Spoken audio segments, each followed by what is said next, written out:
भारत एक विशाल और विविधता से भरा देश है, जिसकी आबादी 140 करोड़ से भी ज्यादा है। इतने बड़े देश को चलाने के लिए एक मजबूत और दूरदर्शी नेतृत्व की जरूरत होती है। यह जिम्मेदारी भारत के प्रधानमंत्री के कंधों पर होती है। प्रधानमंत्री असल में सरकार के मुखिया होते हैं। वे देश के लोगों द्वारा चुने गए सांसदों के नेता होते हैं और उन्हीं के माध्यम से जनता की आशाओं और आकांक्षाओं को पूरा करने का काम करते हैं। प्रधानमंत्री का पद सिर्फ एक कुर्सी नहीं, बल्कि करोड़ों भारतीयों के विश्वास का प्रतीक है। वह देश के वर्तमान को संवारते हैं और भविष्य की नींव रखते हैं। प्रधानमंत्री का काम बहुत महत्वपूर्ण होता है, क्योंकि देश के हर बड़े फैसले में उनकी भूमिका होती है। चाहे वह देश की अर्थव्यवस्था को मजबूत करने की नीति हो या फिर सीमाओं की सुरक्षा का मामला, हर जगह प्रधानमंत्री का नेतृत्व जरूरी होता है। वह अपनी कैबिनेट यानी मंत्रिमंडल के साथ मिलकर देश के लिए योजनाएं बनाते हैं और उन्हें लागू करवाते हैं। सोचिए, एक स्कूल में जैसे प्रिंसिपल होते हैं जो सभी शिक्षकों और छात्रों के लिए नियम बनाते हैं और स्कूल को सही दिशा में ले जाते हैं, ठीक वैसे ही प्रधानमंत्री पूरे देश के लिए एक मार्गदर्शक की भूमिका निभाते हैं। उनकी एक आवाज पर पूरा देश एक साथ खड़ीड़ा हो जाता है। प्रधानमंत्री का पद देश की एकता का भी प्रतीक है। वह किसी एक राज्य या समुदाय के नहीं, बल्कि पूरे भारत के नेता होते हैं।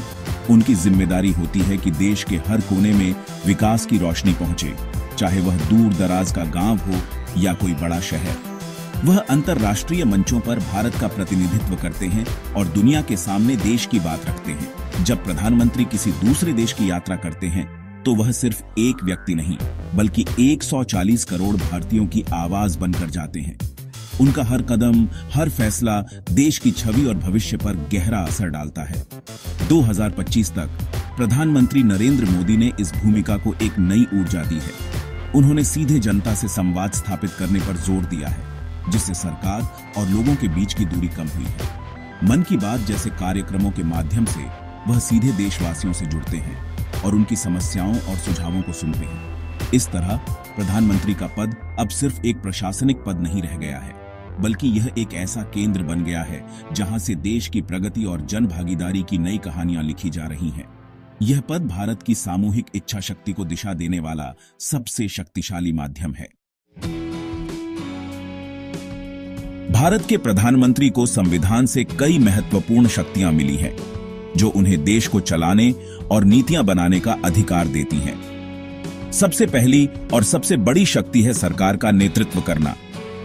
प्रधानमंत्री ही तय करते हैं कि उनके मंत्रिमंडल में कौन कौन मंत्री होगा और किस मंत्री को कौन सा विभाग दिया जाएगा। जैसे एक क्रिकेट टीम का कप्तान अपनी टीम चुनता है, वैसे ही प्रधानमंत्री अपनी टीम बनाते हैं। वह कैबिनेट की बैठकों की अध्यक्षता करते हैं और सभी बड़े फैसलों पर अंतिम मुहर लगाते हैं। देश की अर्थव्यवस्था, रक्षा, विदेश नीति और आंतरिक सुरक्षा जैसे सभी मामलों में उनकी राय सबसे महत्वपूर्ण होती है। प्रधानमंत्री को नीति निर्माण का भी पूरा अधिकार होता है। वह देश के लिए नई योजनाएं और कानून बनाने की प्रक्रिया शुरू करते हैं। उदाहरण के लिए, अगर सरकार को लगता है कि किसानों की मदद के लिए कोई नई योजना बनानी है, तो प्रधानमंत्री अपनी कैबिनेट के साथ मिलकर उसका खाका तैयार करते हैं और फिर उसे संसद में पेश करवाते हैं। इसके अलावा देश में सभी बड़ी नियुक्तियां भी प्रधानमंत्री की सलाह पर ही होती है। सुप्रीम कोर्ट और हाई कोर्ट के जज, राज्यों के राज्यपाल और चुनाव आयुक्त जैसे महत्वपूर्ण पदों पर किसे नियुक्त किया जाएगा, इसमें प्रधानमंत्री की सिफारिश अहम होती है। संसद के भीतर भी प्रधानमंत्री की भूमिका बहुत शक्तिशाली होती है। वह लोकसभा यानी निचले सदन के नेता होते हैं। वह सरकार की नीतियों का बचाव करते हैं और विपक्ष के सवालों का जवाब देते हैं। अगर प्रधानमंत्री को लगे कि सरकार के पास बहुमत नहीं है या देश में नए चुनाव की जरूरत है, तो वह राष्ट्रपति को लोकसभा भंग करने की सलाह दे सकते हैं। इसके अलावा देश के नाम संबोधन देना और महत्वपूर्ण मौकों पर संसद को संबोधित करना भी उनके अधिकारों में शामिल है। उनकी कही बात पूरे देश के लिए एक दिशा निर्देश की तरह काम करती है। एक और महत्वपूर्ण शक्ति है आपातकालीन शक्तियां। अगर देश पर कोई बाहरी आक्रमण हो जाए या आंतरिक रूप से कोई गंभीर संकट पैदा हो जाए, तो प्रधानमंत्री राष्ट्रपति को राष्ट्रीय आपातकाल लगाने की सलाह दे सकते हैं। हालांकि ये एक बहुत बड़ा कदम होता है और इसका इस्तेमाल बहुत ही असाधारण परिस्थितियों में किया जाता है। इन सभी शक्तियों से यह साफ है कि प्रधानमंत्री का पद भारत की राजनीतिक और प्रशासनिक व्यवस्था का केंद्र बिंदु है, जहां से पूरे देश की शासन व्यवस्था को संचालित और नियंत्रित किया जाता है। भारत के प्रधानमंत्री को उनके पद की गरिमा और सुरक्षा के लिए कई विशेष सुविधाएं मिलती हैं। सबसे पहले बात करते हैं उनके आधिकारिक आवास की। प्रधानमंत्री का घर नई दिल्ली में स्थित 7 लोक कल्याण मार्ग है। यह सिर्फ एक घर नहीं, बल्कि एक विशाल और अति सुरक्षित परिसर है, जिसमें प्रधानमंत्री का कार्यालय, बैठक कक्ष और निजी रहने की जगह होती है। इस आवास का कोई किराया नहीं लगता और इसकी देखरेख का पूरा खर्च सरकार उठाती है। यह वह जगह है जहां से देश के सबसे बड़े फैसले लिए जाते हैं और दुनिया भर के बड़े नेता आकर प्रधानमंत्री से मिलते हैं। प्रधानमंत्री की सुरक्षा सबसे बड़ी प्राथमिकता होती है। उन्हें देश का सर्वोच्च सुरक्षा कवर मिलता है, जिसे Z+ कैटेगरी की सुरक्षा कहते हैं। यह सुरक्षा स्पेशल प्रोटेक्शन ग्रुप के कमांडो द्वारा प्रदान की जाती है। ये कमांडो हर पल प्रधानमंत्री के साथ साए की तरह रहते हैं, चाहे वह देश में हो या विदेश में। जब प्रधानमंत्री सड़क मार्ग से यात्रा करते हैं तो उनका काफिला अभेद्य सुरक्षा घेरे में होता है। इस काफिले में BMW 7 सीरीज जैसी बुलेट प्रूफ गाड़ियां और रेंज रोवर जैसी बख्तरबंद गाड़ियां शामिल होती हैं, जो किसी भी हमले को झेलने में सक्षम हैं। हवाई यात्रा के लिए प्रधानमंत्री के पास एयर इंडिया 1 नाम का एक विशेष विमान होता है। यह एक आधुनिक बोइंग 777 विमान है, जिसे खास तौर पर प्रधानमंत्री की यात्राओं के लिए तैयार किया गया है। इस विमान में एक ऑफिस, एक बेडरूम और एक कॉन्फ्रेंस रूम होता है, ताकि प्रधानमंत्री यात्रा के दौरान भी अपना काम जारी रख सके। यह विमान मिसाइल डिफेंस सिस्टम जैसी उन्नत सुरक्षा प्रणालियों से लैस होता है, जो इसे हवा में भी सुरक्षित रखता है। इन सुविधाओं का उद्देश्य यह सुनिश्चित करना है कि प्रधानमंत्री बिना किसी बाधा और खतरे के अपनी जिम्मेदारियों को पूरा कर सकें। इन सुविधाओं के अलावा प्रधानमंत्री को एक निश्चित वेतन भी मिलता है। 2025 के आंकड़ों के अनुसार उनका मासिक वेतन लगभग 2 लाख रुपए है। इसके साथ ही उन्हें कई अन्य भत्ते भी मिलते हैं। उनकी सेवा में एक बड़ा निजी स्टाफ होता है, जिसमें सलाहकार, सचिव और अन्य कर्मचारी शामिल होते हैं। उन्हें और उनके परिवार को आजीवन मुफ्त चिकित्सा सुविधा मिलती है। पद से सेवानिवृत्त होने के बाद भी उन्हें पेंशन, एक सरकारी बंगला और अन्य सुविधाएं मिलती हैं। ये सभी सुविधाएं यह सुनिश्चित करती हैं कि देश का सर्वोच्च कार्यकारी अधिकारी बिना किसी व्यक्तिगत चिंता के अपना पूरा ध्यान देश की सेवा में लगा सके। प्रधानमंत्री नरेंद्र मोदी के नेतृत्व में भारत ने पिछले दशक में एक अभूतपूर्व डिजिटल क्रांति देखी है। डिजिटल इंडिया अभियान, जिसे 2015 में शुरू किया गया था, अब देश के विकास की रीढ़ बन चुका है। इसका सबसे बड़ा उदाहरण है यूनिफाइड पेमेंट्स इंटरफेस यानी UPI, जिसने भारत में पैसों के लेन देन का तरीका ही बदल दिया है। आज एक सब्जी वाले से लेकर बड़े शॉपिंग मॉल तक हर जगह लोग अपने मोबाइल फोन से तुरंत भुगतान कर रहे हैं। 2025 तक भारत डिजिटल भुगतान के मामले में दुनिया का नेतृत्व कर रहा है और यह सब UPI की सरलता और सुरक्षा के कारण संभव हुआ है। यह सिर्फ एक तकनीकी बदलाव नहीं, बल्कि एक सामाजिक बदलाव है। डिजिटल इंडिया का एक और बड़ा फायदा डायरेक्ट बेनिफिट ट्रांसफर के रूप में सामने आया है। पहले सरकारी योजनाओं का पैसा गरीबों तक पहुंचते पहुंचते भ्रष्टाचार की भेंट चढ़ जाता था, लेकिन अब सरकार 322 से ज्यादा योजनाओं का पैसा सीधे लाभार्थियों के बैंक खातों में भेजती है। 2025 तक DBT के माध्यम से 44 लाख करोड़ से भी ज्यादा की रकम सीधे लोगों तक पहुंचाई जा चुकी है। इससे बिचौलियों की भूमिका खत्म हो गई है और सरकार के अनुसार लगभग 3.48 लाख करोड़ की बचत हुई है, जो पहले भ्रष्टाचार में चला जाता था। यह सुनिश्चित करता है कि सरकारी मदद सही व्यक्ति तक पूरी और समय पर पहुंचे।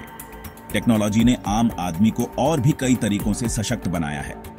2014 में जहां देश में टेली डेंसिटी यानी प्रति 100 लोगों पर फोन कनेक्शन 75% थी, वहीं 2025 तक यह बढ़कर 85% हो गई है।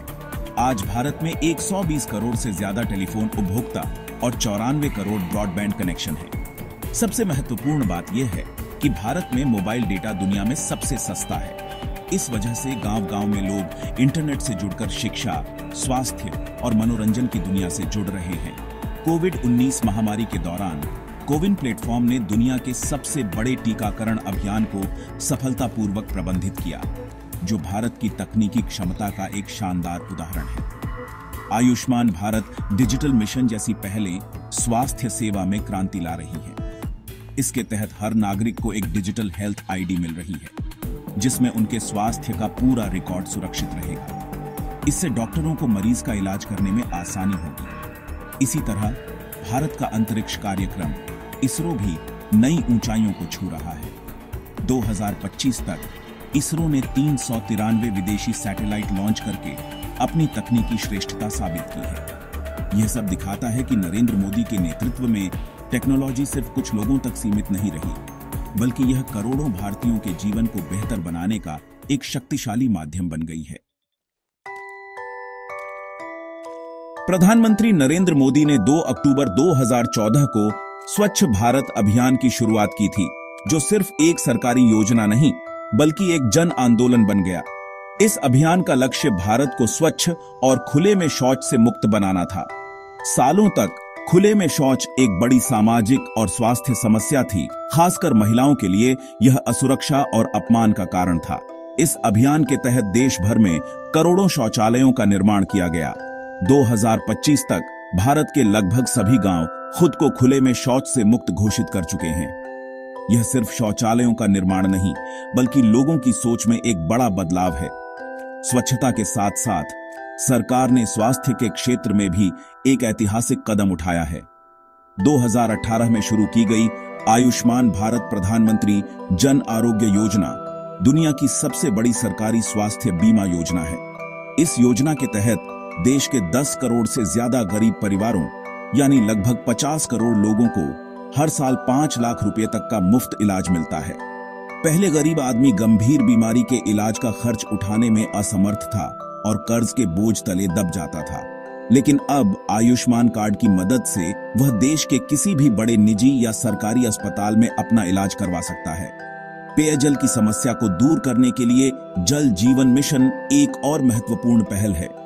इस मिशन का लक्ष्य 2024 तक भारत के हर ग्रामीण घर में नल से स्वच्छ पीने का पानी पहुंचाना था और 2025 तक यह लक्ष्य लगभग पूरा हो चुका है। पहले महिलाओं और बच्चों को पानी लाने के लिए मीलों पैदल चलना पड़ता था, जिससे उनका समय और ऊर्जा बर्बाद होती थी। अब घर में नल से पानी आने से उनके जीवन में बहुत बड़ा और सकारात्मक बदलाव आया है। यह न केवल उनके जीवन को आसान बनाता है, बल्कि उन्हें जल जनित बीमारियों से भी बचाता है। इन योजनाओं ने मिलकर एक स्वस्थ और स्वच्छ भारत की नींव रखी है। स्वच्छ भारत अभियान ने जहां बीमारियों को कम किया है, वहीं आयुष्मान भारत ने गरीबों को इलाज की सुरक्षा दी है और जल जीवन मिशन ने स्वच्छ पानी तक पहुंच सुनिश्चित की है। ये योजनाएं सिर्फ कागजों तक सीमित नहीं रही हैं, बल्कि इन्होंने जमीन पर करोड़ों लोगों के जीवन स्तर को बेहतर बनाया है। जब देश का नागरिक स्वस्थ होता है, तभी वह देश के विकास में अपना सर्वश्रेष्ठ योगदान दे सकता है। यह एक ऐसे नए भारत की तस्वीर है जहां हर व्यक्ति को सम्मान और स्वस्थ जीवन जीने का अधिकार मिल रहा है। प्रधानमंत्री नरेंद्र मोदी की सरकार ने महिला सशक्तिकरण को हमेशा अपनी नीतियों के केंद्र में रखा है। उनका मानना है कि जब एक महिला सशक्त होती है, तो पूरा परिवार और समाज सशक्त होता है। इसी सोच के साथ बेटी बचाओ, बेटी पढ़ाओ जैसी महत्वपूर्ण योजना शुरू की गई। इस योजना का उद्देश्य सिर्फ लड़कियों की शिक्षा को बढ़ावा देना ही नहीं, बल्कि लिंगानुपात में सुधार करना और लड़कियों के प्रति समाज की मानसिकता को बदलना भी था। इसके परिणाम स्वरूप कई राज्यों में लड़कियों के जन्म दर में सुधार देखा गया है और स्कूलों में लड़कियों का नामांकन भी बढ़ा है। यह एक मूक क्रांति है जो देश के भविष्य को बदल रही है। महिलाओं को आर्थिक रूप से आत्मनिर्भर बनाने के लिए भी कई कदम उठाए गए हैं। प्रधानमंत्री उज्ज्वला योजना इसका एक बेहतरीन उदाहरण है। इस योजना के तहत गरीब परिवारों की महिलाओं को मुफ्त एलपीजी गैस कनेक्शन दिए गए।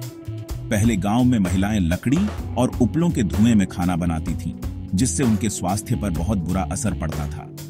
2025 तक इस योजना के तहत 9 करोड़ से ज्यादा कनेक्शन दिए जा चुके हैं, जिसने महिलाओं को धुएं से होने वाली बीमारियों से मुक्ति दिलाई है और उनके जीवन को आसान बनाया है।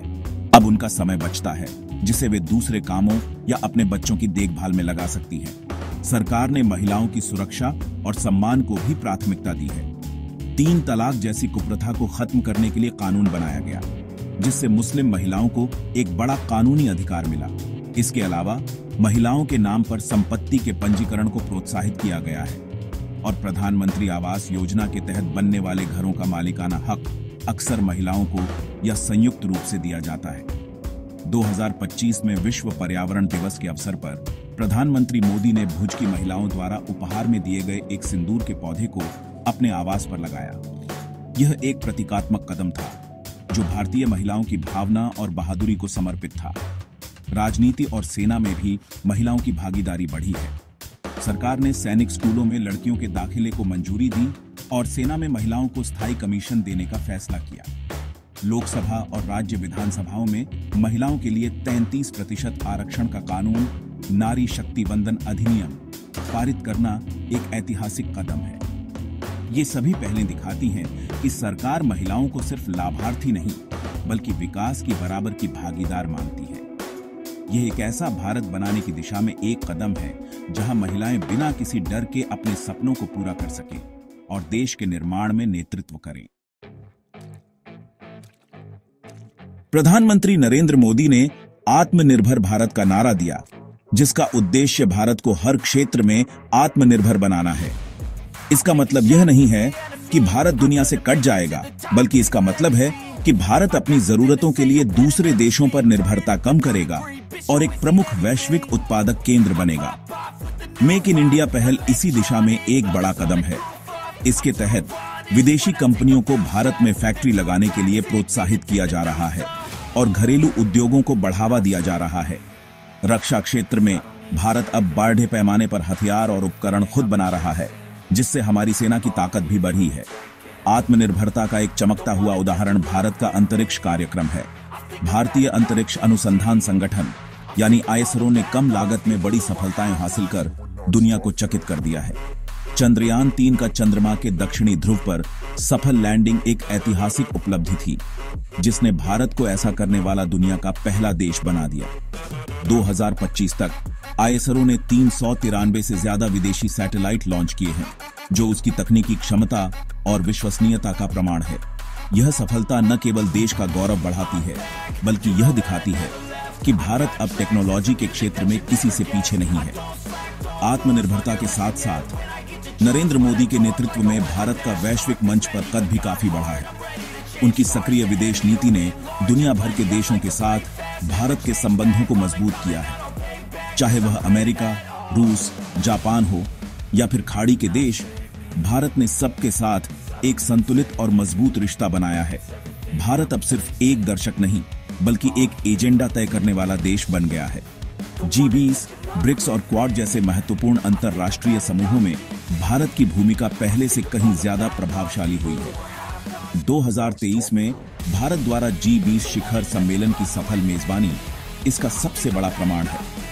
भारत की विदेश नीति अब इंडिया फर्स्ट के सिद्धांत पर चलती है। इसका मतलब है कि हर अंतरराष्ट्रीय फैसले में भारत के हितों को सबसे ऊपर रखा जाता है। जब भी दुनिया में कोई संकट आया, जैसे कि यूक्रेन युद्ध या कोविड महामारी, भारत ने हमेशा शांति और मानवता का पक्ष लिया। वैक्सीन मैत्री कार्यक्रम के तहत भारत ने दुनिया के कई देशों को कोरोना वैक्सीन देकर वसुधैव कुटुंबकम यानी पूरी दुनिया एक परिवार है कि अपनी प्राचीन परंपरा को निभाया। यह नया भारत आत्मविश्वास से भरा है, जो अपनी शर्तों पर दुनिया से जुड़ता है और वैश्विक समस्याओं के समाधान में एक अग्रणी भूमिका निभा रहा है। सरकारी योजनाओं और नीतियों की असली सफलता इस बात में है कि वे आम आदमी की जिंदगी को कितना बेहतर बनाती हैं। नरेंद्र मोदी सरकार के कामों का असर देश के करोड़ों लोगों के जीवन में महसूस किया जा सकता है। चलिए, उत्तर प्रदेश के एक छोटे से गांव की रहने वाली सुनीता की कहानी लेते हैं। पहले उसके घर में बिजली नहीं थी और शाम होते ही पूरा घर अंधेरे में डूब जाता था। सौभाग्य योजना के तहत उसके घर में मुफ्त बिजली का कनेक्शन लगा। अब उसके बच्चे रात में भी पढ़ सकते हैं और घर में एक पंखा भी है जो गर्मियों में राहत देता है। यह सिर्फ बिजली का कनेक्शन नहीं, बल्कि उसके परिवार के लिए बेहतर भविष्य की एक किरण है। इसी तरह बिहार के एक किसान राम भरोस की कहानी है। वह अपनी फसल को स्थानीय मंडी में कम दामों पर बेचने के लिए मजबूर था, क्योंकि उसे सही जानकारी नहीं मिलती थी। अब सस्ते इंटरनेट और स्मार्टफोन की बदौलत वह ई-एनेम जैसे सरकारी पोर्टल का उपयोग करता है, जहां वह अपनी फसल को देश की किसी भी मंडी में सबसे अच्छे दाम पर बेच सकता है। डायरेक्ट बेनिफिट ट्रांसफर यानी डीबीटी के जरिए पीएम किसान सम्मान निधि के 6,000 रुपये सालाना सीधे उसके बैंक खाते में आते हैं, जिससे उसे बीज और खाद खरीदने में मदद मिलती है। यह टेक्नोलॉजी का वह असर है जो गांव के किसान को सीधे बाजार से जोड़कर उसे सशक्त बना रहा है। अब बात करते हैं पुणे में रहने वाली एक युवा लड़की प्रिया की। उसने कॉलेज के बाद अपना एक छोटा स्टार्टअप शुरू करने का सपना देखा था। प्रधानमंत्री मुद्रा योजना के तहत उसे बिना किसी गारंटी के बैंक से लोन मिला। आज उसकी छोटी सी डिजिटल मार्केटिंग एजेंसी में 5 लोग काम करते हैं। यह योजना प्रिया जैसे लाखों युवाओं को नौकरी खोजने वाले से नौकरी देने वाला बना रही है। यह दिखाता है कि कैसे सरकारी मदद सही समय पर मिलने से युवाओं के सपनों को पंख लग सकते हैं और वे देश की अर्थव्यवस्था में योगदान दे सकते हैं। इन कहानियों में एक साझा बात है, बदलाव। यह बदलाव सिर्फ आर्थिक नहीं बल्कि सामाजिक और मनोवैज्ञानिक भी है। जब एक गरीब परिवार को प्रधानमंत्री आवास योजना के तहत पक्का घर मिलता है तो यह सिर्फ एक छत नहीं होती बल्कि स्वाभिमान और सुरक्षा का एहसास होता है। जब एक महिला को उज्ज्वला योजना से गैस सिलेंडर मिलता है तो उसे धुएं से आजादी और सम्मान मिलता है। ये छोटे छोटे बदलाव मिलकर एक बड़ी तस्वीर बनाते हैं, एक ऐसे भारत की तस्वीर जहां हर नागरिक को यह महसूस हो रहा है कि सरकार उसके साथ खड़ी है और उसकी जिंदगी को बेहतर बनाने के लिए काम कर रही है। अंत में जब हम प्रधानमंत्री के पद, उनकी शक्तियों और नरेंद्र मोदी के कार्यकाल की उपलब्धियों का विश्लेषण करते हैं तो एक बात स्पष्ट होती है, प्रधानमंत्री का पद भारत के वर्तमान और भविष्य को आकार देने वाली सबसे महत्वपूर्ण धुरी है। यह सिर्फ एक राजनीतिक पद नहीं बल्कि 140 करोड़ भारतीयों की उम्मीदों और सपनों का प्रतीक है। प्रधानमंत्री देश के मुख्य नीति निर्माता, कमांडर और मार्गदर्शक होते हैं। उनका एक फैसला करोड़ों लोगों के जीवन को प्रभावित कर सकता है और उनकी दूरदृष्टि देश को प्रगति के नए शिखर पर ले जा सकती है। नरेंद्र मोदी के नेतृत्व में भारत ने पिछले दशक में कई बड़े बदलाव देखे हैं। डिजिटल इंडिया ने देश में शासन और सेवाएं देने का तरीका बदल दिया है, जिससे पारदर्शिता बढ़ी है और भ्रष्टाचार कम हुआ है। स्वच्छ भारत और आयुष्मान भारत जैसी योजनाओं ने स्वास्थ्य और स्वच्छता के मानकों को बेहतर बनाया है। आत्मनिर्भर भारत ने देश में एक नया आत्मविश्वास पैदा किया है और एक मजबूत विदेश नीति ने वैश्विक मंच पर भारत की स्थिति को सुदृढ़ किया है। ये उपलब्धियां दिखाती हैं कि एक मजबूत और निर्णायक नेतृत्व वाला प्रधानमंत्री देश में कितना बड़ा सकारात्मक परिवर्तन ला सकता है। हालांकि चुनौतियां अभी भी बाकी हैं। गरीबी, बेरोजगारी और शिक्षा की गुणवत्ता जैसी समस्याओं पर अभी और काम करने की जरूरत है। भारत एक युवा देश है और इन युवाओं की ऊर्जा को सही दिशा देना सबसे बड़ी जिम्मेदारी है। भविष्य के भारत का निर्माण समावेशी विकास पर निर्भर करेगा, जहां विकास का लाभ समाज के अंतिम व्यक्ति तक पहुंचे। प्रधानमंत्री की भूमिका यहां और भी महत्वपूर्ण हो जाती है। उन्हें न केवल आर्थिक विकास की गति को बनाए रखना है बल्कि यह भी सुनिश्चित करना है कि यह विकास टिकाऊ और न्याय संगत हो। कुल मिलाकर प्रधानमंत्री का पद एक विशाल जिम्मेदारी है जो देश की सामूहिक इच्छा शक्ति का प्रतिनिधित्व करता है। नरेंद्र मोदी ने इस भूमिका को एक नई ऊर्जा और दिशा दी है, जिसका असर भारतीय समाज के हर वर्ग पर दिख रहा है। उन्होंने दिखाया है कि स्पष्ट दृष्टिकोण और उसे लागू करने की इच्छा शक्ति से बड़े लक्ष्यों को हासिल किया जा सकता है। आने वाले समय में भारत के प्रधानमंत्री के सामने देश को एक विकसित और समृद्ध राष्ट्र बनाने की चुनौती होगी और इस यात्रा में उनका नेतृत्व ही देश की दिशा और दशा तय करेगा।